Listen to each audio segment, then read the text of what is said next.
Hello students. In last lecture, we have discussed about the dual nature of light or energy, wave nature and particle nature. Wave nature is explained by electromagnetic wave theory, and particle nature is explained by Planck's quantum theory. We have already discussed about the electromagnetic wave theory and Planck's quantum theory. But limitation of electromagnetic wave theory. Electromagnetic wave theory assume the nature of light or energy is predominantly or only wave nature. But if we assume that the light has only wave nature, then we can't explain the two phenomena, black body radiation and photoelectric effect. So these two phenomena, black body radiation and photoelectric effect, explain the particle nature of light. So we have already discussed about black body radiation. Now in this lecture, in this video, we will explain the photoelectric effect. What is the meaning of photoelectric effect? When we fall light energy on the surface of some matters, whose electrons are loosely bound. You know, the alkali matters, the matters of first group have large size of their atom, so their electron is loosely bound. When the size of atom is large, then its valence electron is far apart from the nucleus, and there is a less force of attraction between the nucleus and electron. So this electron is loosely bound from the nucleus. So you know, the alkali matters are present on the extreme left of the periodic table, and when we move from left to right, then atomic size decrease. So you can say that the alkali matters, the atoms of alkali metal element have large size. Due to large size of atoms, the electron is loosely bound from their nucleus, or you can say that a less force of attraction present between the valence electron and nucleus. So a little amount of energy when we fall a less amount of energy, then this energy eject electron from the surface of such matters. So alkali metal like rubidium metal, cesium metals, their electrons are very loosely bound due to their large size, of their atom. So light energy, when light energies fall on their surface, then their surface electrons are ejected out and electricity is produced. And this whole phenomena is known as photoelectric effect. So what is the meaning of photoelectric effect? When light energy is fall on certain metals like rubidium, cesium, then most loosely bound electron, rubidium caesium जैसी metals का जो valence electron होता है वो loosely bound होता है due to their large atomic size. तो अगर हम कुछ लाइट एनर्जी इनके ऊपर फॉल करवाते हैं, लाइट एनर्जी डालते हैं, तो जो इनका जो सबसे लूजली बाउंड इलेक्ट्रॉन होता है, सबसे लूजली बाउंड कौन सा होगा? सरफेस वाला, सबसे बाहर वाला, वो क्या हो जाएगा? इजेक्ट आउट हो जाएगा और उससे इलेक्ट्रिसिटी जो वो प्रोड्यूस हो जाएगी. और ये पूरी फिनोमिना ही क्या कहलाती है? फोटो इलेक्ट्रिक इफेक्ट कहलाती है. अब एनर्जी कैसे प्रोड्यूस होगी, ये कैसे फोटो इलेक्ट्रिक इफेक्ट कैसे सेटअप किया जाता है? जैसे हमारे पास क्या होता है, यहाँ पर हमने कोई मेटल प्लेट ले ली, रुबिडियम, सीजियम या कोई भी मेटल, जैसे सिलिकॉन की मेटल प्लेट ले ली, तो मेटल के अंदर क्या पड़े हुए? इलेक्ट्रॉन. अब इसके ऊपर हम क्या करते हैं? इसके ऊपर हम लाइट डालते हैं. तो लाइट कह लो या फोटोन कह लो, लाइट और फोटोन, जो हमारे पास प्लैंक्स क्वांटम थ्योरी वो क्या कहती है? जो एनर्जी है वो किसी फॉर्म में आ रही है? क्वांटा की फॉर्म में. और अगर एनर्जी लाइट हो तो उन क्वांटा को हम क्या बोलते थे? फोटोन. जैसे फोटोन की एनर्जी क्या होगी?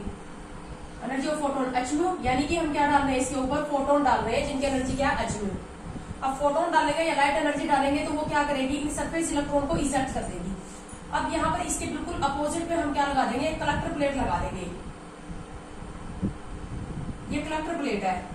इस कलेक्टर प्लेट के ऊपर क्या होंगे? ये इलेक्ट्रॉन जो होंगे यहाँ पर कलेक्ट होते जाएंगे, यानी कि इलेक्ट्रॉन की मूवमेंट होनी स्टार्ट हो जाएगी. और इन दोनों को हम अटैच कर देंगे एक बैटरी के साथ. तो इस तरह से क्या होंगे? ये इलेक्ट्रॉन जो होंगे, ये इलेक्ट्रॉन मूव करेंगे. इलेक्ट्रॉन नेगेटिव प्लेट से मूव करते हैं तो ये नेगेटिव प्लेट होगी, और पॉजिटिव प्लेट से मूव करता है, ये डायरेक्शन हो जाएगी किसकी? करंट की. तो इस तरह से ये पूरा सेटअप किया जाता है। जैसे कि जो सोलर सेल है वो फोटो इलेक्ट्रिक इफेक्ट पर ही बेस्ड है। सोलर सेल में क्या होता है, एक सोलर पैनल होता है यानी प्लेट होती है और एक कलेक्टर होता है और इनको एक बैटरी के साथ कनेक्ट किया जाता है। तो क्या होगा, लाइट जब सनलाइट इनके ऊपर पड़ती है तो वहां पर क्या होगी, जो मेटल्स होगी जैसे सिलिकॉन वगैरह की बनी हुई होती है, तो सिलिकॉन के भी क्या होते हैं, इलेक्ट्रॉन लूजली बाउंड होते हैं या सीजियम वगैरह मेटल उसमें यूज होती है। सनलाइट पड़ेगी तो वहां से जो लूजली बाउंड इलेक्ट्रॉन होंगे वो इजेक्ट आउट हो जाएंगे। यहाँ पर एक कलेक्टर प्लेट होगी, ये कलेक्टर प्लेट जो होगी वो स्ट्रॉन्गली पॉजिटिवली चार्ज होगी, तो इलेक्ट्रॉन इसकी तरफ मूव करेंगे अट्रैक्शन की वजह से, और यहाँ पर एक बैटरी के साथ इनको कनेक्ट कर दिया जाएगा। तो इस तरह से क्या होगा, यहाँ पर इलेक्ट्रिसिटी प्रोड्यूस होगी। तो यहाँ पर एक वायर लगा लेंगे, इस वायर के थ्रू इलेक्ट्रिसिटी को हम बाहर ले आते हैं। तो ये सोलर जो हमारे पास जो काफी पॉपुलर है आजकल, जो सोलर सेल है उसी तरह से इसी फिनोमिना के ऊपर फोटो इलेक्ट्रिक इफेक्ट के ऊपर ही बनाई जाती है। तो ये जो फोटो इलेक्ट्रिक इफेक्ट है ये लाइट के पार्टिकल नेचर को एक्सप्लेन करता है। फोटो इलेक्ट्रिक इफेक्ट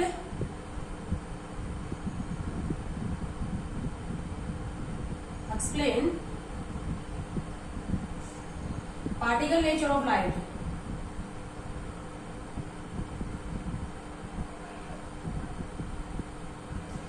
लाइट के पार्टिकल नेचर को कैसे एक्सप्लेन करता है, अगर लाइट का वेव नेचर होता, लाइट का वेव नेचर होता तो वो क्या होता, जैसे अगर लाइट का वेव नेचर होता तो वेव तो यहाँ पर आती और यहाँ पर डिफ्रैक्ट हो जाती है ना।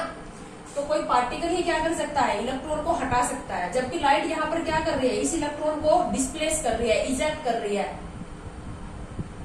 कोई पार्टिकल ही एक पार्टिकल को अपनी जगह से हटा सकता है, वेव तो नहीं हटा सकती ना। अगर ये वेव होती तो ये वेव यहाँ पर आती और डिफ्रैक्ट हो जाती, तो इलेक्ट्रॉन को डिस्प्लेस नहीं कर सकती थी। तो लाइट का यहाँ पर एक पार्टिकल नेचर हमें पता चला है, लाइट पार्टिकल नेचर रखती है, तभी एक पार्टिकल ही क्या कर रहा है, इलेक्ट्रॉन को या किसी ऑब्जेक्ट को या पार्टिकल को हटा रहा है। So we can say that photoelectric effect explains the particle nature of light because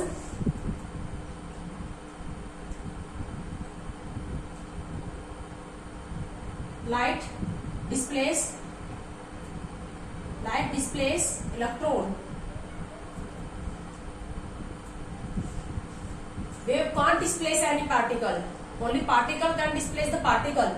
So we can say that photoelectric effect explains the light is particle nature. तो पार्टिकल नेचर है light का, जो wave nature है वो कौन सी phenomena से, जो interference है, डिफ्रैक्शन है, वो जो फिनोमिना है लाइट की उनसे एक्सप्लेन होता है इनका लाइट का वेव नेचर। जबकि ब्लैक बॉडी रेडिएशन और फोटोइलेक्ट्रिक इफेक्ट से एक्सप्लेन हो रहा है इनका लाइट का पार्टिकल नेचर। तो इसमें बहुत इंपॉर्टेंट क्वेश्चन बनते हैं, हम आगे चढ़ते हैं थोड़ा सा, हमें सिर्फ फोटोइलेक्ट्रिक इफेक्ट के बारे में इतना ही नहीं जानना। तो अब हम ये कह रहे हैं कि जो इलेक्ट्रोमैग्नेटिक वेव थ्योरी है वो एक्सप्लेन नहीं कर पाई फोटोइलेक्ट्रिक इफेक्ट को। तो क्यों नहीं एक्सप्लेन कर पाई, क्योंकि इलेक्ट्रोमैग्नेटिक वेव थ्योरी पूरी तरह से लाइट को क्या मानती है, वेव मानती है। तो अगर ये वेव होती तो क्या वेव इलेक्ट्रॉन को हटा पाती, तो सबसे पहले तो क्या हो जाएगा, electromagnetic wave theory can't explain the photoelectric effect because only a particle can displace the particle, electron like particle. So this is the limitation of electromagnetic wave theory. But Planck's quantum theory तो इसको explain कर सकती है ना, क्योंकि planks quantum theory क्या कहती है, जो लाइट है, लाइट के अंदर क्या है, फोटोन, और फोटोन किसकी तरह बिहेव कर रहा है, पार्टिकल की तरह बिहेव कर रहा है। ठीक है, इन दोनों में थोड़ा डिफरेंस हम और आगे चल के देंगे, थोड़ा इस टॉपिक की डिटेल में जब चलेंगे तब। तो जो फोटोन है, लाइट किसी फॉर्म में आ रही है, फोटोन की फॉर्म में, छोटे छोटे पैकेट्स बने हुए हैं, यानी कि छोटे छोटे क्या फोटोन है, कि छोटे छोटे फोटोन है, इस तरह से डिस्क्रीट फॉर्म में आ रहे हैं। एक फोटोन की एनर्जी क्या होती है, h होती है।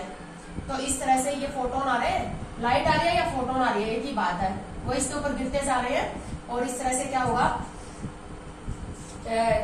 मेटल के अंदर से ये इलेक्ट्रॉन निकल जाएंगे। लेकिन एक बात ये है कि जरूरी नहीं है कि ये हर मेटल जो है वो फोटोइलेक्ट्रिक इफेक्ट शो करे।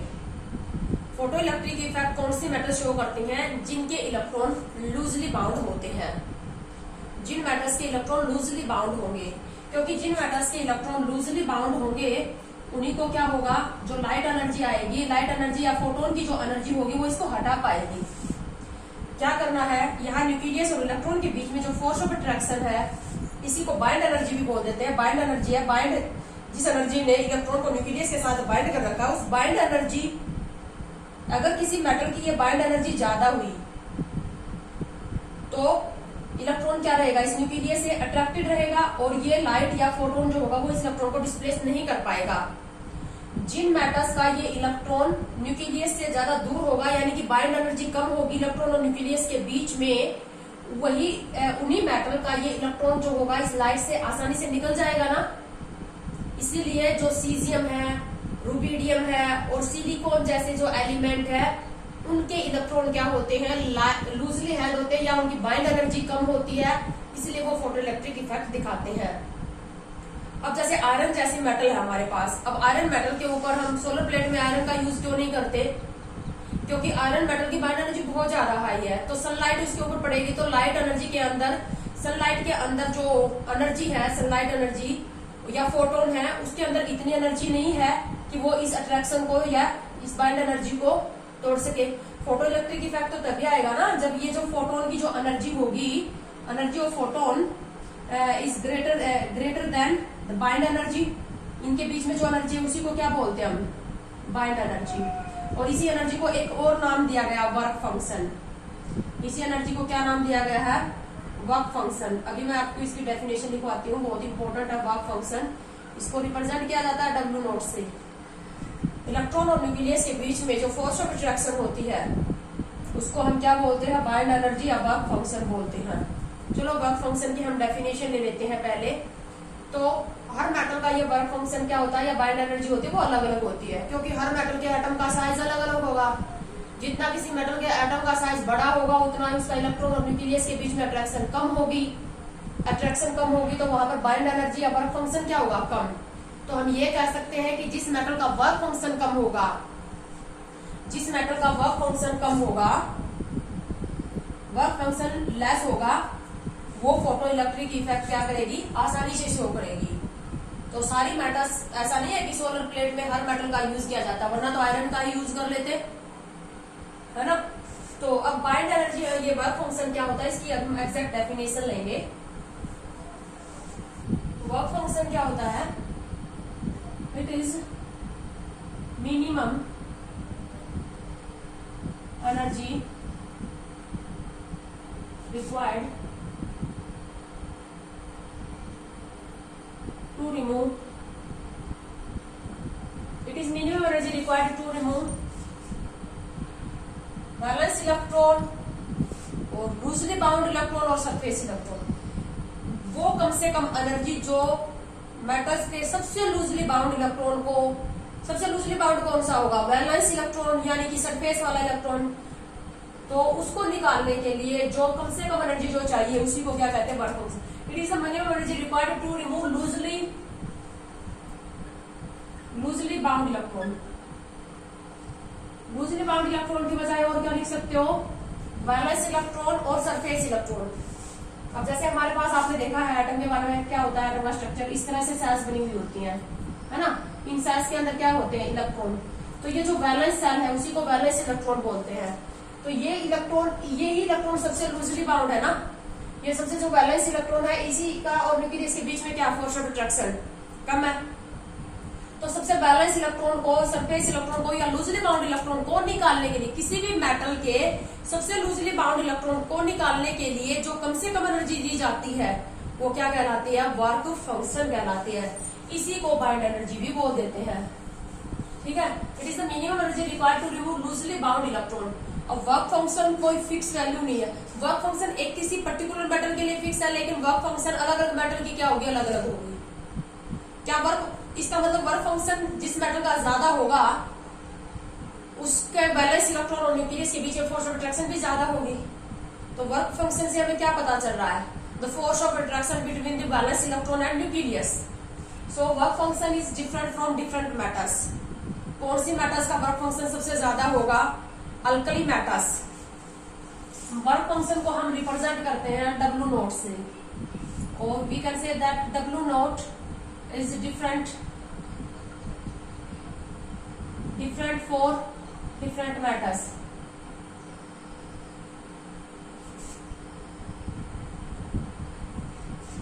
और वर्क फंक्शन सबसे लो किसका होता है, अल्कली मेटल्स। अल्कली मेटल्स इसको बोलते हैं, alkali metals first group metals, periodic table में फर्स्ट ग्रुप के metals alkali metals like rubidium caesium has low work function, इनका वर्क फंक्शन लो होता है। इसका मतलब इनमें से इलेक्ट्रॉन निकालना इजी होता है। इसका मतलब ये सोलर सेल्स के अंदर यूज होती है ये मेटल। सीजियम मेटल बहुत इंपॉर्टेंट है। सीजियम मेटल का यूज क्यों करते हैं, तुम्हें एग्जांपल देंगे। Lithium sodium potassium rubidium caesium, इनमें से कौन सी मेटल सोलर सेल में यूज होती है? तो सीजियम यूज होती है, क्योंकि इसका वर्क फंक्शन बहुत कम होता है, क्योंकि इसके एटम का साइज बहुत ज्यादा लार्ज होता है। एटम का साइज जितना लार्ज होगा उतना ही वैलेंस इलेक्ट्रॉन और न्यूक्लियस के बीच में डिस्टेंस ज्यादा होगा और इनके बीच में अट्रैक्शन कम होगी, तो इसको क्या होगी, जो लाइट या फोटोन होगी वो आसानी से इस इलेक्ट्रॉन को इजेक्ट कर सकते हैं। तो वर्क फंक्शन हमेशा गिवन होता है, ये हमें याद करने की जरूरत नहीं है कि गिवन होगा। वर्क फंक्शन, नाम इसका वर्क फंक्शन है, बट ये एक्चुअली क्या है, एक एनर्जी है। वो कम से कम एनर्जी जो किसी भी मेटल्स के लूजली बाउंड इलेक्ट्रॉन को, वैलेंस इलेक्ट्रॉन को या सरफेस इलेक्ट्रॉन को निकालने के लिए चाहिए। अगर हम लाइट एनर्जी, इससे जो लाइट एनर्जी हम मेटल के सरफेस के ऊपर गिरा रहे हैं, इजेक्ट इंसिडेंट करवा रहे हैं, अगर उस मेटल्स के उस लाइट के अंदर जो फोटोन की जो एनर्जी है वो वर्क फंक्शन से अगर कम होगी, तो क्या वो लाइट एनर्जी यहाँ पर फोटो इलेक्ट्रिक इफेक्ट शो कर पाएगी? नहीं कर पाएगी। मतलब लाइट के अंदर से आने वाले फोटोन, लाइट जो आ रही है, लाइट की जो एनर्जी आ रही है वो किस फॉर्म में आ रही है? पैकेट्स, फोटोन की फॉर्म में। अगर फोटोन की एनर्जी मेटल के वर्क फंक्शन से क्या होगी, कम होगी, तो फोटो इलेक्ट्रिक इफेक्ट शो नहीं होगा। ठीक है, तो अब वर्क फंक्शन जो है, देखो जो हमने प्लैंक्स क्वांटम थ्योरी पढ़ी थी, प्लैंक्स क्या कहता है, एनर्जी इज एनर्जी जो होती है वो किसकी फॉर्म में होती है? Energy is directly proportional to frequency, ये था ना, energy is directly proportional to frequency. और प्रोपोर्शनलिटी साइन को हटाकर हमने कांस्टेंट लगाया था, so energy is equal to क्या होगा, एच म्यू। म्यू क्या है? Frequency of light, frequency of light या फोटोन भी कह सकते हो। यानी कि जो एनर्जी है वो किसकी फॉर्म में आ रही है, क्वांटा या फोटोन की फॉर्म में। यहाँ लाइट एनर्जी का जिक्र चल रहा है, इसलिए मैं यहाँ क्वांटा नहीं यूज करके क्या यूज करूंगी, फोटोन। तो एक फोटोन की एनर्जी है h mu, energy of one photon is h mu and mu is the frequency of photon और लाइट। और इसी को हम क्या लिख सकते हैं, h c upon lambda, mu is equal to क्या होगा, c upon lambda.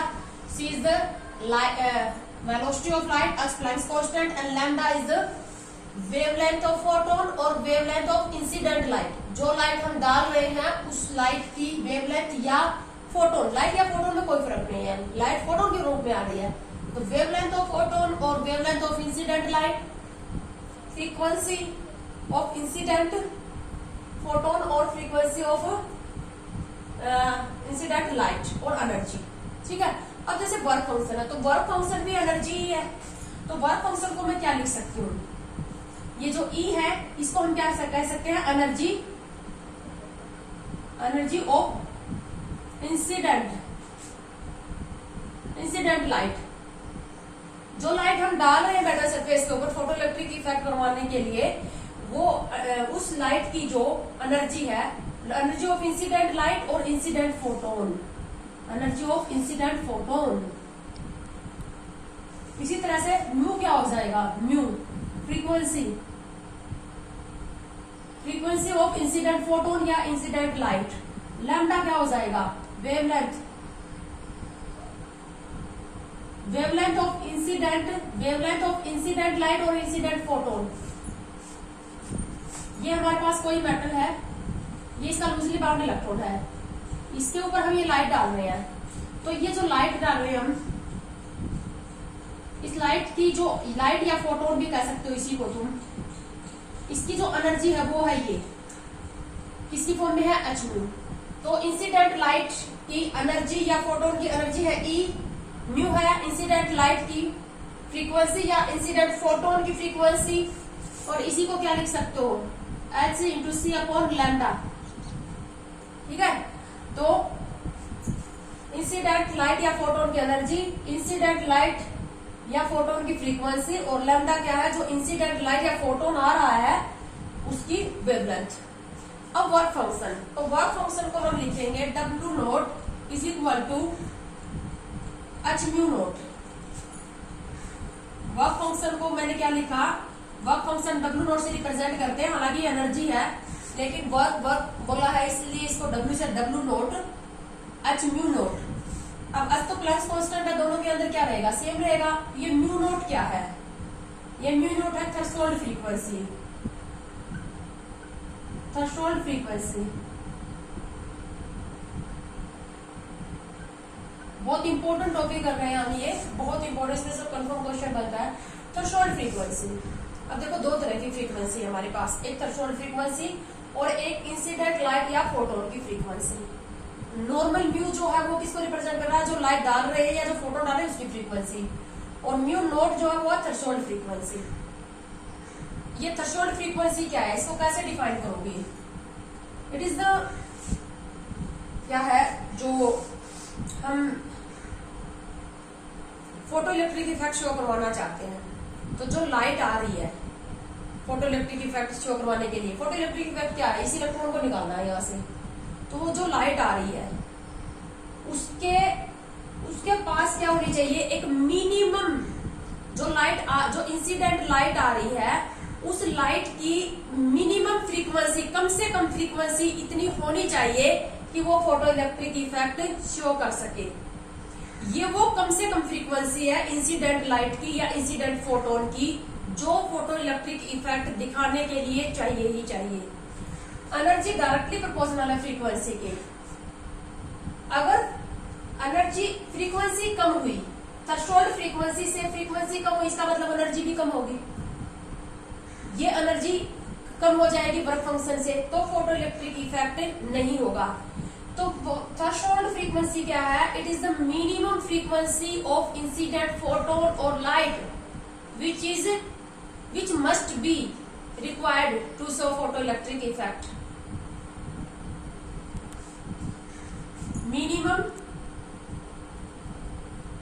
minimum frequency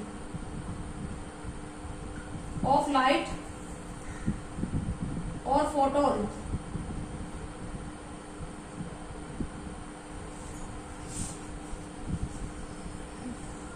must required to show photoelectric effect.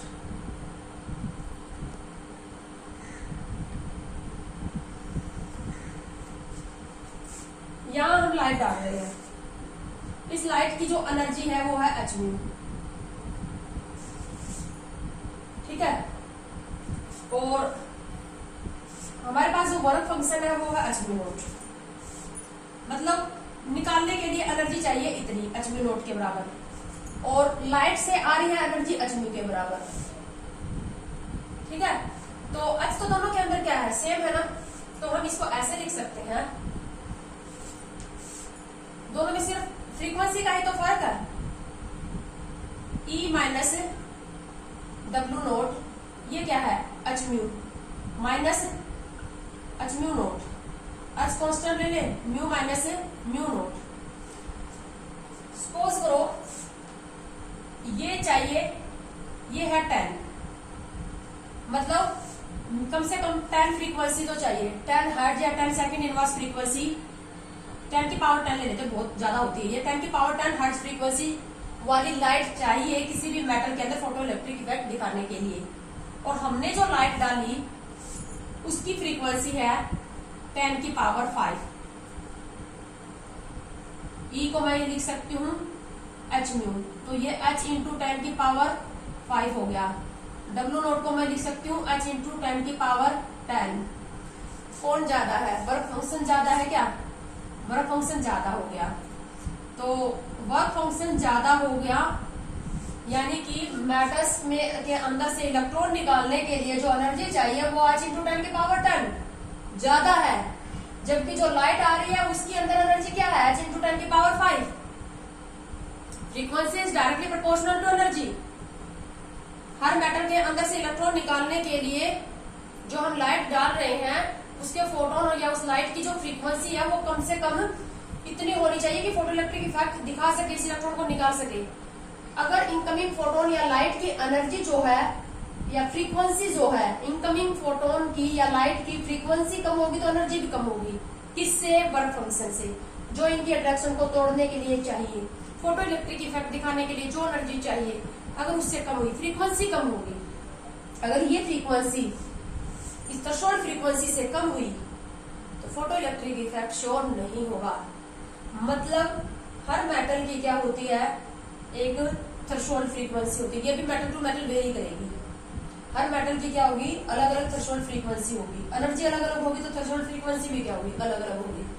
Her metal की एक कम से कम थ्रेशोल्ड फ्रीक्वेंसी होती है, अगर उससे कम जो फोटो इलेक्ट्रिक इफेक्ट मतलब इंसिडेंट लाइट के पास क्या होनी चाहिए, इंसिडेंट लाइट के पास से जो फोटोन आ रहे हैं या इंसिडेंट लाइट जो आ रही है उसकी कम से कम इतनी फ्रीक्वेंसी तो होनी ही चाहिए, तभी फोटो इलेक्ट्रिक इफेक्ट क्या होगा, शो होगा।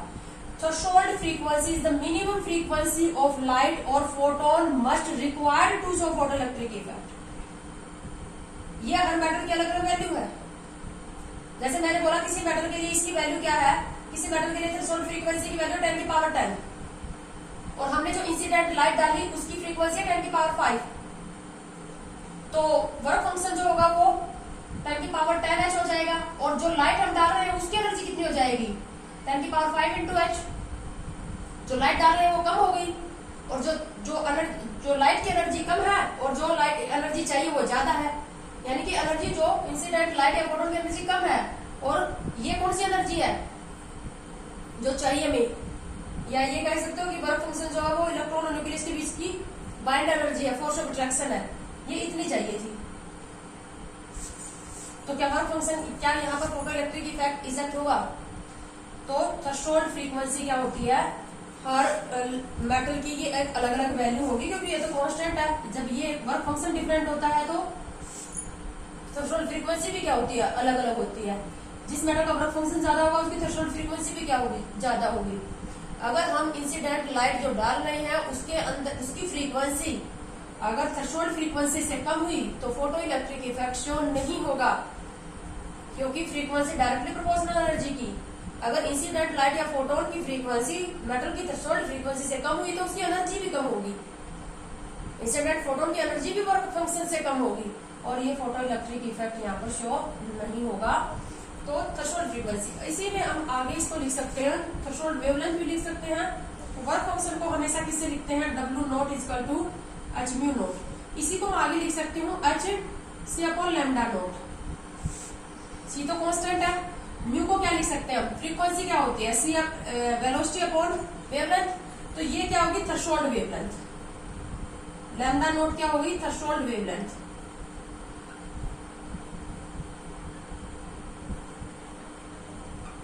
Threshold wavelength, you know the wavelength is inversely proportional to frequency और एनर्जी। तो इसको कैसे डिफाइन करोगे, ये मैक्सिमम होगी, it is the maximum wavelength which must be required for photoelectric effect. Maximum, it is maximum wavelength. Maximum wavelength must required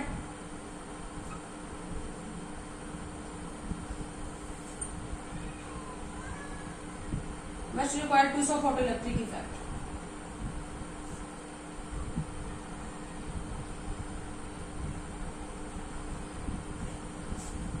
अगर incident light या photon की वेवलेंथ इससे ज्यादा हुई तो वो फोटो इलेक्ट्रिक इफेक्ट नहीं दिखा पाएगी। वो लाइट मेटल्स के अंदर से इलेक्ट्रॉन नहीं निकाल पाएगी।